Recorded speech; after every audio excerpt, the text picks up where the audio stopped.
We'll be talking to Patrick Cheng from MyElephant. Over to you, Ben. Thank you very much, Shikin, for that wonderful introduction. Yes, we would like to introduce our guest, Mr. Patrick, for coming on to our show and thank him once again for being with us here today and to talk about his business, MyElephant Thai restaurant, which is making positive waves every day in Kuala Lumpur because of your very, very fine dining and cuisine. But Mr. Patrick, before we talk about the food and talk about the business of food, let's talk a little bit about your background. How did you get into the hospitality business? You mean MyElephant? Yes. Yes, very much so. I have two partners, two other partners. They are interior designers and architects. It just happened that we had coffee in one of the coffee joints in KL in January 2007, and in our casual conversation, they just mentioned, why don't we start a restaurant? And one of my partners says, I know a Thai chef. Then we just said, okay, let's do it. That was a few years back, and we thought it was a good idea to just give it a go. Right, give it a go. So what started as a give it a go try is now very much your bread and butter and very much your passion, isn't it? Yes, right now it's we are full-time right now. But Patrick, just want to ask you, like you said, your colleague, one was an architect, yes. One was a interior designer, and you yourself, well, you worked mainly in the banking sector before you joined the hospitality industry. For non-hospitality trained people, bankers, professionals, lawyers, what is the attraction in starting a restaurant? Because what we see now is a trend is that many, especially the young generation, young people, the Gen Y people, Gen Y citizens, should I say, they are very fascinated with starting a restaurant. What's the craze? What's the passion? What's the attraction? Okay, back then, the whole idea was we want to do something that we want some creativity into the things we do daily. So we wanted, instead of our daily jobs, even for my partners, they create stuff for other people. This is something that, a project that it's us, the three of us plus our chef. It's something that once it comes up, it's us. And we wanted to do something different. So that's where it started from. Okay. But was the attraction also at that time, was it more about making your own salary or fee? Or because like as an employee, you have a fixed salary. But as a business owner, you have, well, your income could go from very large to very small, but you make your own salary. Was that an attraction as well? That was probably the 20% or 30% the reason. So the bottom part? Yes. Back then, it was things change, yes. It was something that you want to do. You tell yourself, if you don't do it then, you don't want to wait until much later when you have more responsibilities and liabilities. So we said, okay, let's get it started and then see where it goes, because we weren't going into full time. All of us had jobs. Yeah, you were. Yeah, this was a part-time job. It was a part-time thing. So we took turns coming in to do this. Right. Was the learning curve very steep? I mean, you look as a person looking at spreadsheets and numbers and dealing with people in terms of banking relationships to a business where the cutlery has to be clean, the mise en place has to be set, the food has to be perfect, the waiters have to be on time. If a waiter is sick, you've got to cover someone else, and all those sort of things. Was it a huge learning curve? A lot of people think that those skills are very easily built just in a couple of days or a couple of weeks, but actual fact, it takes some time. So was it tough for you to learn those skills? It was tough physically, because initially when we first started, manpower was very little. It was just three of us, maybe a few friends. So physically it was very tiring. Long hours. Longer hours, and you have lesser time to think and to plan where you want to go. It was more like, okay, what's going to happen today? At most, the week. Before we started, we had this 2 years business plan, where we want to go by the end of 2 years. But when we first got started, the whole experience was very different. So we had to reinvent the business model a little bit and try to get used to the working culture. The whole, as I said, it was very tiring in the long hours, and getting used to different mindsets of staffing, part-timers, full-timers, different mindsets. Right. Now let's talk about, I don't mean to sound cliche, but let's talk about your recipe of success, because God bless, your business is going very, very well at the moment. I must confess, I am a huge fan of your restaurant, both your locations, as my family and I, we do eat there every fortnight, and I know other friends who speak positively about your restaurant, God bless, which is not easy because, you know, it only takes one person to say, I don't like that restaurant, don't go there ever again because it's terrible, but you've managed to create a very good platform and a lot of people say good positive things about your restaurant. So how did you achieve that? Okay, we, from the start, we've always thought about our restaurant being a neighborhood-centric restaurant, and we do pork-free Thai food, and we wanted our customers to come from the working side, and also the people around us, the families. But to achieve that, we needed people to come in, so we offer affordable, quick, and large portion lunch meals set for the go, and so the people who come in and try get a little bit taste of what we do, and if they want to try our full range, they will have to come back for dinner, because our dinner menu is our full spread of Thai cooking. You can order 4-5 dishes, and that's where they really enjoy the dinners. So that was how we turned from mass to quality food. Okay. The two sides. Then for the business to grow, we try to keep our pricing affordable to people. That means we are targeting the mass market. We try not to make it fine dining, too expensive, that we want everyone to try our food. The objective is that we love food. Me and my partners love food. Oh, yes. And we want people to eat our food. So that's why the whole idea is to always make sure that people can afford.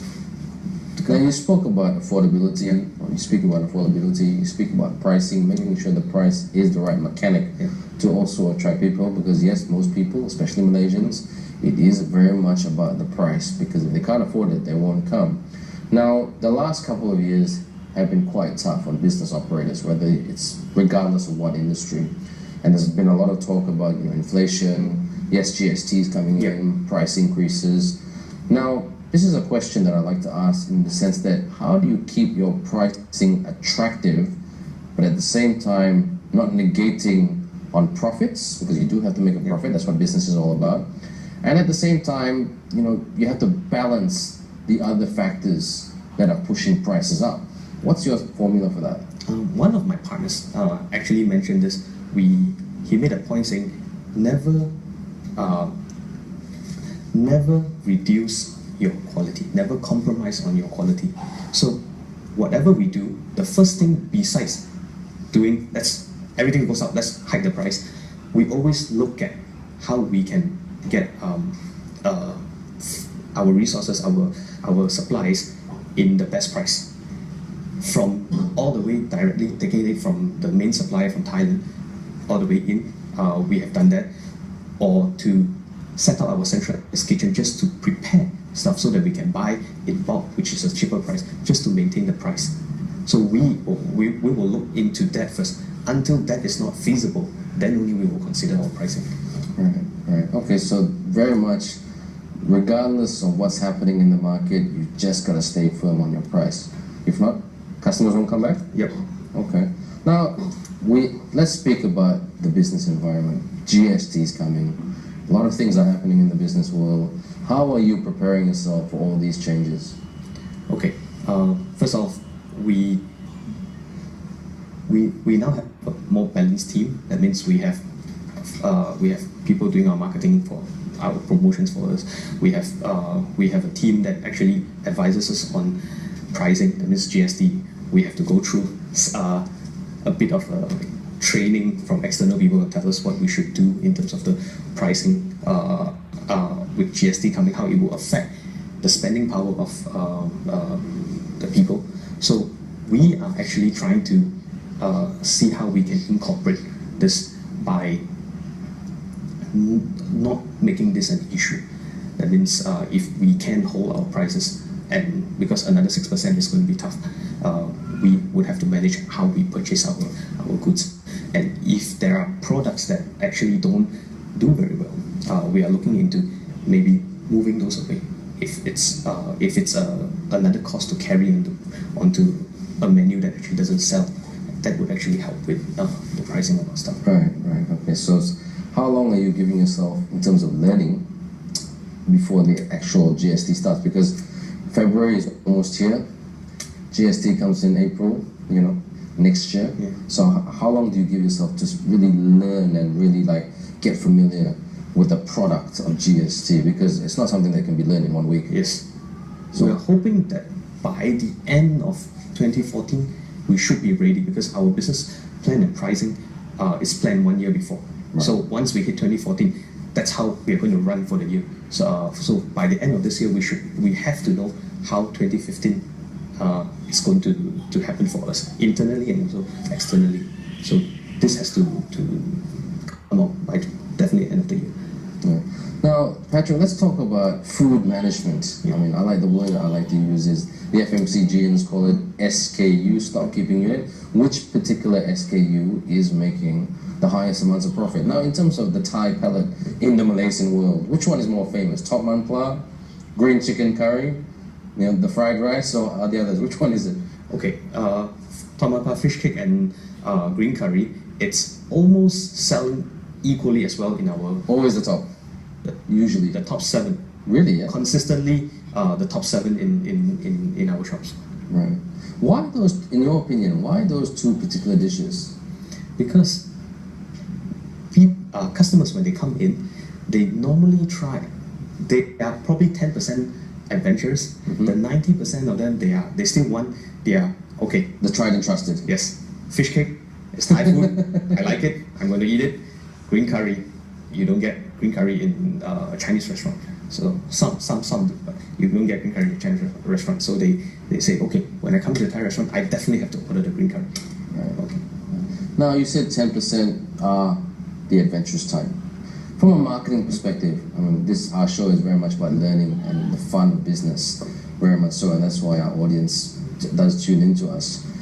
But in terms of marketing taste palettes, different types of tastes, to increase that 10%, let's just say 50 to increase it to about 15%, how do you market something that tastes really, really good? Because you can't really, I mean, it's very subjective. You can't really explain it in words on a piece of paper until you actually, because you see in the supermarkets, many companies, they do taste sampling. Yeah. But you can't exactly do that in a restaurant, because it's not that kind of consumer business. But in your opinion, how do you market something that tastes good? Okay. Tough question, I know. Can I use an actual example? Examples are what it's all about. Okay. Yeah. We have this product, one of our best sellers called the roast duck curry. When it was first introduced, people always order the green curry. They don't want the red stuff. So what we did was we only serve it during the weekends when the crowd is heavy, Yeah. and then we don't prepare a lot of portions for it. So it runs up.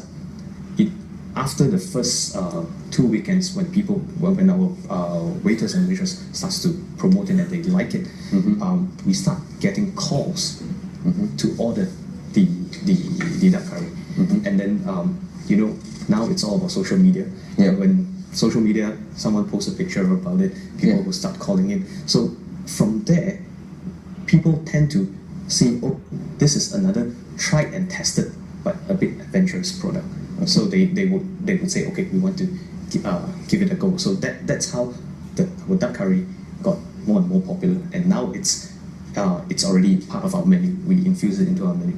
The same thing we did with our soft shell crab end of last year. So make other people see it, Yes. to see how good it is. So it's kind of like a popularity contest, just like it was in high school, if all of you can remember that far back. If you do want to make something a little bit more attractive, well, make sure, the dishes are being eaten during the popular hours, which is mainly on weekends for most restaurants and most food and beverage outlets. We're just going to take a very short commercial break right here on Capital Today. But Patrick, don't go away. Just take a very short break. We're just going to go over for a commercial break, and after that, back to chicken. And then after that, we're going to talk to Patrick a little bit more about the business of food and beverage and how to make a profit and how to run a very effective restaurant. Don't go away. Stick with us right here on Capital Today.